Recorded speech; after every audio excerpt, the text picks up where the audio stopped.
మిత్రులందరికీ స్వాగతం. స్టోరీ హబ్లో ఇవాళ మనం వినబోయే కథ రిటైర్మెంట్. శ్రీ ధవళ గారు రచించింది. వినేద్దామండి. మీ తీర్థయాత్రల ప్లాను ఎంతవరకు వచ్చిందమ్మా? ఫోన్లో తల్లి శారదను అడిగింది సంధ్య. కొద్దిసేపు మౌనం తర్వాత శారద అంది, ఏదో అనుకున్నాను కానీ అవన్నీ ఎక్కడ కుదురుతాయి నాకు. అదేం అలా అంటావు? నాన్న రిటైర్ అయ్యి 2 నెలలు కావస్తుంది కదా. ఇంకా తీరిక దొరకలేదా మీకు? నొచ్చుకుంటూ అడిగింది సంధ్య. ఎక్కడమ్మా తీరిక? రిటైర్ అయిన దగ్గర నుంచి మీ నాన్న స్నేహితులు ఎవరో ఒకరు రావడం, వాళ్ళకి వండి వార్చడంతోనే సరిపోతోంది. మీ నాన్న కూడా ఇంతకాలంగా ఆఫీస్ పని ఒత్తిడిలో ఒక్కరోజున ఆస్వాదిస్తూ తిన్నదే లేదు. ఇప్పుడు ఒక్కసారిగా తిరిగి దొరకడంతో అది చేసి పెట్టు, ఇది చేసి పెట్టు అని అడుగుతున్నారు. అలా గడిచిపోతున్నాయి రోజులు. కూతురుతో చెప్తున్నట్టు కాకుండా తనకు తనే చెప్పుకుంటున్నట్టుగా అన్న శారద, సరే గాని రవి సంగతులు చెప్పు అంటూ మాట మార్చేసింది. శారద భర్త కృష్ణమూర్తి రైల్వేలో పనిచేసి ఈ మధ్య రిటైర్ అయ్యారు.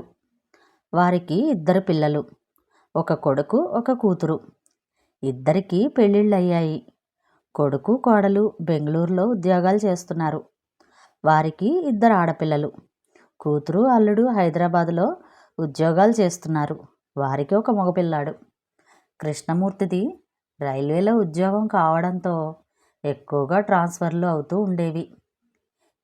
పిల్లల్ని తిప్పినట్టుగా ఊరూరు మారుతూ ఉంటే పిల్లల చదువు పాడవుతుందని శారదని పిల్లల్ని తమ సొంత ఊరు కాకినాడలో ఉంచాడు మూర్తి. వారి దగ్గరే కృష్ణమూర్తి తల్లి అనసూయమ్మ గారు ఉండేవారు. ఏదైనా ఉద్యోగం వస్తే వేడినీళ్లకు చన్నీళ్లలాగా ఉంటుందని ఉద్యోగానికి ప్రయత్నించమని ప్రోత్సహించాడు మూర్తి. పిల్లలకి మంచి చదువులు చెప్పించాలంటే కష్టపడటం తప్పదనుకొని అయిష్టంగానే ఒప్పుకుంది శారద. ఆమెకు త్వరలోనే ఒక ప్రైవేట్ కంపెనీలో ఉద్యోగం వచ్చింది. ఇక అప్పటి నుంచి జీవితం ఉరుకుల పరుగుల మీదే సాగినట్టు తోచింది శారదకు. రోజు పొద్దున్నే పిల్లల్ని తయారు చేసి వంట చేసి అందరికీ బాక్సులు సర్ది అత్తగారికి అన్నీ సిద్ధంగా పెట్టి ఆఫీస్కి వెళ్ళేది. సాయంత్రం ఇంటికి వచ్చేటప్పటికి ఇంటికి కావలసిన సరుకులు కూరగాయలు తెచ్చుకోవడం, రాత్రి వంట పని, అదే ఆమె దినచర్య. అత్తగారు కొంతకాలానికి గతించారు. ఆ తరువాత కొడుకు పెళ్ళి, మరో 2 ఏళ్లకి కూతురు పెళ్ళి చేశారు. కూతురు సంధ్య పురిటికి కాకినాడ వచ్చే నాటికి శారద ఉద్యోగం మానేసింది. ఇంకా పని చేయలేక పిల్లాడికి 3వ నెల వచ్చాక సంధ్య హైదరాబాద్ వెళ్ళిపోయింది. ఆ తరువాత మూర్తి పనిచేస్తున్న చెన్నైకి మకాం మార్చేసింది. శారద ఎన్నో సంవత్సరాల తర్వాత అమ్మ నాన్న కలిసి ఉండబోతున్నారని పిల్లలిద్దరూ సంతోషించారు. మూర్తి రిటైర్ అయ్యాక ఈ మధ్యనే ఇద్దరూ కాకినాడ చేరారు. శారద మూర్తి చెన్నైలో ఉండగా ఒకరోజు సంధ్య తల్లిని అడిగింది, నాన్న ఇంకా రిటైర్ అవుతారు కదమ్మా, అప్పుడంతా ఖాళీనే, మీ ఇద్దరికి ఏం చేస్తారు అని. శారద ఎంతో ఉత్సాహంతో చెప్పింది, నేను ఎదురు చూస్తున్నది దానికోసమేనే. ఇంతకాలం బాధ్యతలతో ఏమీ చేయలేకపోయాం. ఇప్పుడు ఉద్యోగ బాధ్యతలు లేవు, పిల్లల బాధ్యతలు లేవు. అందుకే నాకు తీర్థయాత్రలు చేయాలని ఉంది. యూట్యూబ్లో చూసి వెళ్ళాల్సిన ఊర్లన్నీ ఒక లిస్టు రాసుకున్నాను కూడా. ముఖ్యంగా ఎప్పటి నుంచో మధుర చూడాలని నా కోరిక. తల్లి ఉత్సాహం చూసి సంధ్యకు కూడా ఆనందం కలిగింది. ఈ విషయం గురించే ఇప్పుడు అడిగితే అలా పొడి పొడిగా సమాధానం ఇచ్చింది తల్లి. ఇన్ని సంవత్సరాలకి తనకు నచ్చింది చేస్తోంది అనుకొని సంతోషపడితే ఇలా మాట దాటేసింది ఏంటి అని బాధపడింది సంధ్య. ఏంటి, మీ చెల్లెలింటికి వెళ్తావా 20 రోజులు? ఎందుకు అన్నట్టు అడిగాడు మూర్తి భార్యను. మా చెల్లెలి కూతురు చిత్రం ఉంది కదా, దానికి పాప పుట్టింది ఈరోజే. మా చెల్లి రమ్మంది కాస్త సాయానికి. చంటి పిల్లతో చేసుకోవాలంటే దానికి భయంగా ఉందట. అక్కని, పైగా పక్క ఊళ్ళోనే ఉండి వెళ్లకుండా ఎలా అండి చెప్పింది. సరే వెళ్ళిరా, ఎంత అవసరం ఉంటే పిలిచిందో. నా తంటాలేవో నేను పడతానులే అన్నాడు మూర్తి. ప్రయాణానికి తయారవడంలో మునిగిపోయింది శారద. ఆ రోజు సాయంత్రం సంధ్య ఫోన్ చేసినప్పుడు చెప్పింది శారద తన అనుకోని ప్రయాణం గురించి. సంధ్య వెంటనే అంది, నువ్వు పిన్ని వాళ్ళింటికి వెళ్తే నాన్న ఒక్కరే ఉండాలి కదమ్మా. హైదరాబాద్ వచ్చేయమను నాన్నని, కొన్ని రోజులు మాతో గడపవచ్చు. శారదకి ఈ ఆలోచన బాగానే తోచింది. సరే సంధ్య, నాన్నతో చెప్తాను అంది. తర్వాత శారద తన చెల్లెలింటికి వెళ్ళడం, మూర్తి సంధ్య వాళ్ళింటికి బయలుదేరటం ఒకేసారి జరిగిపోయాయి. ఏంటమ్మా నువ్వు వచ్చావు స్టేషన్కి, సాగర్ లేడా అడిగాడు మూర్తి తనను తీసుకెళ్ళడానికి వచ్చిన కూతుర్ని చూసి. ఇంట్లోనే ఉన్నాడు నాన్న, నేనే మీకు నా డ్రైవింగ్ చూపించాలని వచ్చాను నవ్వుతూ చెప్పింది సంధ్య. వాళ్ళిద్దరూ మాట్లాడుకుంటూ ఇల్లు చేరేసరికి ఉదయం 6 అయింది. ఫ్రెష్ అయ్యి రండి నాన్న, కాఫీ ఇస్తాను అంది సంధ్య. సంధ్య ఇచ్చిన కాఫీ తాగి పేపర్ చదువుతూ కూర్చున్నాడు మూర్తి. సంధ్య వంట పనిలో పడింది. 6:00 కొట్టేసరికి సాగర్ లోపల నుంచి పిలిచాడు, సంధ్య కాఫీ అని. వస్తున్నా అంటూ కాఫీ కలిపి లోపలికి తీసుకెళ్ళింది. ఒక పావుగంట తర్వాత రవిని లేపి బ్రష్ చేయించి బయటకు తీసుకొచ్చింది. వాడు మూర్తిని చూస్తూనే, హాయ్ తాత, ఎప్పుడొచ్చావు అన్నాడు సంతోషంగా. పొద్దున్నే వచ్చానురా, నీకు సర్ప్రైజ్ ఇవ్వాలని నీతో చెప్పలేదు మమ్మీ అన్నాడు వాడిని ఒళ్ళో కూర్చోబెట్టుకుంటూ. అవునా, నేను చాలా సర్ప్రైజ్ అయ్యాను అన్నాడు రవి సంతోషంగా. ఈలోపు సంధ్య రవికి పాలు తీసుకొచ్చి, రవి పాలు తాగి స్నానం చేసిరా త్వరగా, తాతయ్యతో సాయంత్రం ఆడుకుందువు గాని అంది. ఓకే మమ్మీ, తాత సాయంత్రం నీకు నా కొత్త వీడియో గేమ్స్ నేర్పిస్తాను అన్నాడు ఉత్సాహంగా. అలాగే అన్నట్టు తలూపాడు మూర్తి. సాగర్ బయటకు వస్తూ, బాగున్నారా మావయ్య అని పలకరించాడు. బాగున్నాను సాగర్ అన్నాడు. ఎలా ఉంది మీ రిటైర్డ్ లైఫ్ అడిగాడు సాగర్. చాలా ప్రశాంతంగా ఉంది సాగర్. ఇప్పటికి దొరికిన తీరికతో నా పాత స్నేహితుల్ని అందరినీ కలుస్తూ కులాసాగా కబుర్లు చెప్పుకుంటూ నచ్చినవి వండించుకొని తింటూ హాయిగా గడిపేస్తున్నాను అన్నాడు మూర్తి. సాగర్ మూర్తి మాటల్లో పడ్డారు. సంధ్య పిల్లాడి వెనక తిరుగుతూ వాడిని స్కూల్కి తయారు చేస్తూనే వంటింట్లో పని చక్కబెడుతోంది. 7:30 అయ్యేసరికి రవికి ఇడ్లీ తినిపించి స్కూల్ బస్సు ఎక్కించడానికి వెళ్ళింది. ఈలోపు సాగర్ పేపర్ తిరగేసి వాకింగ్కి వెళ్ళొచ్చాడు. సాగర్ స్నానం చేసి వచ్చేసరికి 8:30 అయింది. రండి నాన్న, టిఫిన్ రెడీ పిలిచింది సంధ్య. మీకు ఇష్టమని పెసరట్టు ఉప్మా చేశాను అంది. మరి పొద్దున్న రవికి ఇడ్లీ పెట్టినట్టున్నావు సందేహంగా అడిగాడు మూర్తి. అదా, వాడు పెసరట్టు తినడు, ఉప్మా అంటే చీ అంటాడు, అందుకే వాడి కోసమని ఇడ్లీ చేశాను, మీకు సాగర్కి కూడా ఇష్టమని పెసరట్టు చేశాను అంది సంధ్య. ఆఫీసుకు వెళ్ళేదానివి ఇన్ని పనులు ఎందుకమ్మా అన్నాడు మూర్తి నొచ్చుకుంటూ. ఏం పర్లేదు నాన్న, నాకు అలవాటే అనేసింది సంధ్య చాలా తేలిగ్గా. నువ్వు కూడా తినొచ్చుగా సంధ్య, మళ్ళీ నీకు ఆఫీస్ టైం అవుతుందేమో అన్నాడు మూర్తి. ఈరోజు మా ఇద్దరికి వర్క్ ఫ్రమ్ హోమ్ నాన్న, తొందర లేదు, నేను మీకు పెట్టేసి స్నానం చేసి వచ్చి తింటాను అంది. తర్వాత సంధ్య స్నానం చేసి వచ్చి అప్పటికే టేబుల్ మీద ఉన్న చల్లారిన పెసరట్టు తింటూ, ఇంకేంటి నాన్న, మీకు కాలక్షేపం బాగానే అవుతోందా అని తండ్రిని అడిగింది. అది సరే గాని అలా చల్లారినవి తినకపోతే నువ్వు వేడిగా వేసుకోవచ్చు కదమ్మా అన్నాడు మూర్తి. సంధ్య నవ్వుతూ, ఇందాక మీకు వేసినప్పుడు పెనం వేడిగా ఉందని నాకు కూడా 2 వేసేసుకున్నాను నాన్న, మళ్ళీ విడిగా అంటే టైం వేస్ట్ కదా, అయినా ఇదేమైనా కొత్త, నాకు రోజు అలవాటే అంది చాలా తేలిగ్గా. తండ్రి మనసు బాధపడింది. సాగర్ ఈ సంభాషణ అంతా వింటూ కూడా ఏమీ మాట్లాడలేదు. ఫోన్లో ఏదో చూసుకుంటూ ఉండిపోయాడు. తర్వాత సంధ్య ఆఫీస్ పని చేసుకుంటూనే మధ్యలో వచ్చి పని మనిషికి గిన్నెలు వేయడం లాంటి పనులు చేసింది. మూర్తి పుస్తకం చదువుతూ అవన్నీ గమనిస్తూ ఉన్నాడు. పని మనిషి వెళ్ళిపోయాక సంధ్య వచ్చి అరగంటలో గబగబా వంట చేసేసింది. ముగ్గురు కబుర్లు చెప్పుకుంటూ తినేశారు.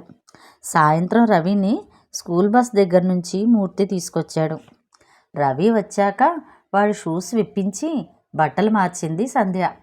రాగానే గేమ్స్ ఆడతానంటే వాడిని ఆపి ముందు హోంవర్క్ చేయమంది. వాడు అయిష్టంగానే బ్యాగ్ తీశాడు. నేను చూస్తానులే సంధ్య, నువ్వు వెళ్ళి నీ వర్క్ చూసుకో అన్నాడు మూర్తి. చాలా థ్యాంక్స్ నాన్న అంది సంధ్య హాయిగా. రవి చేత హోంవర్క్ చేయించాక వాడితో కాసేపు వీడియో గేమ్స్ ఆడాడు మూర్తి.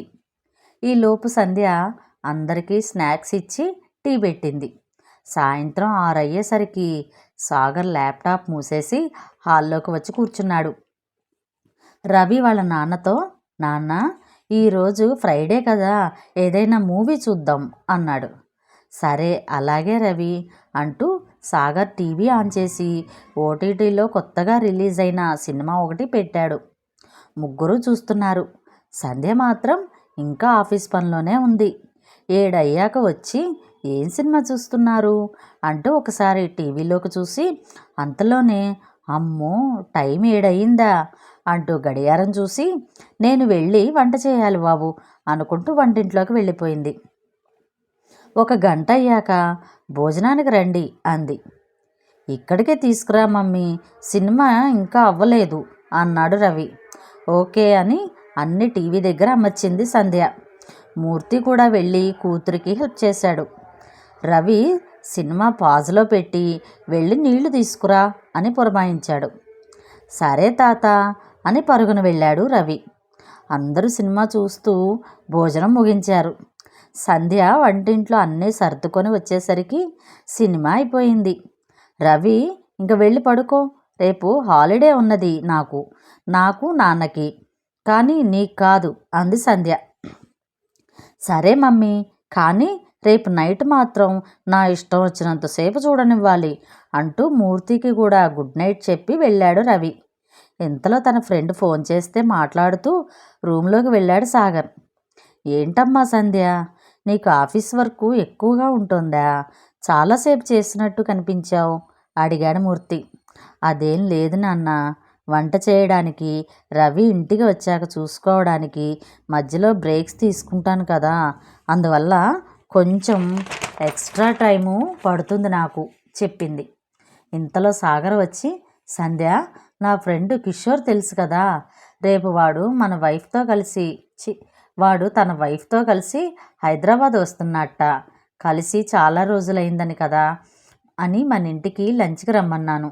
ఎలాగూ నీకు రేపు సెలవే కదా అని ఓకేనా అని అడిగాడు. అలాగా, సరేలేండి, ఎలాగూ రమ్మని చెప్పేశావు కదా, ఏదో ఒకటి వెరైటీ చేస్తానులే రేపు అంది ఒకంత నీరసంగా. థ్యాంక్స్ అని లోపలికి వెళ్ళిపోయాడు. చూసారా నాన్న, సెలవు రాగానే ఏదో ఒక పని ఇలా వస్తుంది. సర్లే, ఆడవాళ్ళకి తప్పదు కదా, మీకు రిటైర్మెంట్ అయినా ఉంది, కానీ మాకు అది ఉండదు అంటూ నిట్టూర్చింది సంధ్య. మూర్తి ఆలోచనలో పడ్డాడు. ఆ మరుసటి రోజు కిషోరు అతని భార్య వచ్చారు. మర్యాదకి మూర్తి వాళ్ళందరి దగ్గర కూర్చున్నాడు. కానీ మనసంతా ఆలోచనలో నిండిపోయింది. ఇదివరకు కూడా తాను కొన్నిసార్లు ఇక్కడికి వచ్చాడు, కానీ ఎప్పుడు తన కూతురు ఇంత కష్టపడుతున్నట్టు తనకి తోచలేదు. ఎప్పుడు శారదతో కలిసి రావడం వల్ల తాను అంతగా గమనించలేదా అని ఆయన కూతురు అల్లుడి కన్నా ఎందులోనూ తీసిపోయింది, ఒక్క వయసులో తప్ప ఇంకెందులోనూ తక్కువ కాకుండా ఉండాలనే వెతికి మరీ ఈ సంబంధం చేశాడు. మరెందుకు సంధ్య మాత్రమే అంత కష్టపడుతోంది? ఇదివరకు సాగరు ఇలా ఉన్నట్టు తనకు గుర్తించనే లేదు. అయినా అతన్ని తప్పు పట్టడానికి తనకి ఏం అర్హత ఉంది? తను కూడా ఇంట్లో ఇలాగే ప్రవర్తిస్తాడు. పైగా తన భార్య ఇష్టాయిష్టాలకు ఎక్కువ విలువ ఇస్తాడని మంచి పేరుంది బంధువర్గంలో. ఇక్కడి పరిస్థితులు చూశాక ఇప్పుడు అనిపిస్తోంది తాను శారదకి తగినంత సాయం చేయలేదేమో అని. అవును, తాను ఎప్పుడూ శారదకు ఇంటి పనిలో సాయం చేయలేదు. శారద ఎప్పుడూ అడగనూ లేదు మరి తనని. ఇప్పుడు సంధ్య అయినా సాగర్ని ఒక్క మాట కూడా అనడం లేదు కదా.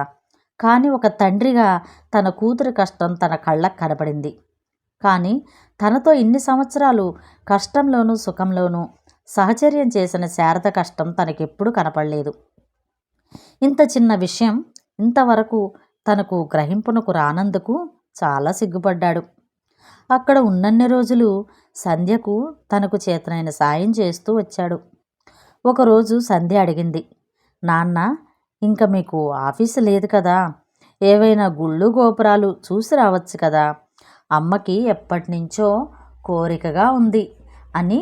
అవునా, అమ్మ వెళ్ళాలి అనుకుందా అడిగాడు మూర్తి. అనుకోవడం ఏంటి నాన్న, మీరు రిటైర్ అయ్యాక ఎక్కడెక్కడికి వెళ్ళాలో ఒక పెద్ద లిస్టు రాసి పెట్టుకుంది కూడా. అందులో మొదటిది మధుర చెప్పింది నవ్వుతూ. ఇంత కథ ఉందా, నాతో మాట మాత్రం చెప్పలేదు అన్నాడు నిష్ఠూరంగా. ఈ మధ్య కదా నాన్న మీకు తీరిక దొరికింది, అందుకని మీ స్నేహితుల్ని కలుస్తూ ఎంజాయ్ చేస్తున్నారని ఊరుకుంది అమ్మ. అయినా అమ్మ ఎప్పుడూ చెప్పదు కదా తన మనసులోని కోరికలు అంది సంధ్య. పోన్లే, నాతో చెప్పి మంచి పని చేసావు. వచ్చే నెలలో మా ఇద్దరికి మధుర వెళ్ళడానికి టికెట్స్ బుక్ చేస్తాను. అమ్మతో అప్పుడే అనకు, సర్ప్రైజ్ అన్నాడు మూర్తి. చిన్న పిల్లాళ్ళ చెప్తున్న తండ్రికేసి అలాగే అన్నట్టు తల ఊపింది సంధ్య. సంధ్య ఇంటికి వచ్చే రోజు తనకంటే ముందే మూర్తి ట్రైన్ దిగాడు. శారద వచ్చే సమయానికి తనకి వేడిగా కాఫీ చేసి ఇవ్వాలని అనుకుంటూ దారిలోనే పాల ప్యాకెట్ కొని ఇంటికి వెళ్ళగానే ముందు డికాషన్ వేసి అప్పుడు స్నానానికి వెళ్ళాడు. శారద లోపలికి వస్తూనే, ఎన్నింటికి వచ్చారండి అంటూ వచ్చింది. నేను 6ంటికే వచ్చానులే, నువ్వు వెళ్ళి కాళ్ళు చేతులు కడుక్కురా, మంచి కాఫీ ఇస్తాను అన్నాడు. శారద ఆశ్చర్యంగా, అబ్బో మీరు పెట్టారా అంది. ఏం, నాకు రాదనుకున్నావా, ఇదివరకు అంతా నేను చేసుకోలేదా ఏంటి అన్నాడు కొంచెం కినుకుగా. రాదని కాదు అని ఆర్దోక్తిగా ఆపేసింది శారద. కాఫీ తాగుతూ విశేషాలు మాట్లాడుకున్నారు ఇద్దరు. నీకో సర్ప్రైజ్ అన్నాడు మూర్తి. ఏంటండి ఈరోజు అన్నీ కొత్తగా అంటూ నవ్వేసింది శారద. జీవితంలో కొత్త పాఠాలు నేర్చుకున్నప్పుడల్లా మనం కొత్తగా మారుతూనే ఉంటాం కదా, అది ఏ వయసుకైనా వర్తిస్తుంది. సంధ్య వాళ్ళ ఇంటికి వెళ్ళి చూశాకే నాకు నీ కష్టం అర్థమైంది. ఇంతకాలం కేవలం నా కళ్ళతోనే చూశాను, కానీ ఇప్పుడు మనసుతో చూస్తే అర్థమైంది. ఇంటి పనులు ఆఫీస్ పనులతో నువ్వెంత కష్టపడ్డావన్న విషయం అన్నాడు. ఏంటో చాలా కొత్తగా మాట్లాడుతున్నారు. నేను కష్టపడ్డాను నిజమే, కానీ అదంతా మన కుటుంబం కోసమే కదా. మీరు మాత్రం కుటుంబానికి దూరంగా ఉండి కష్టపడలేదా అంది శారద. అవును శారద, అందుకే నాకు రిటైర్మెంట్ ఉంది, కానీ నీది అది కూడా లేదు.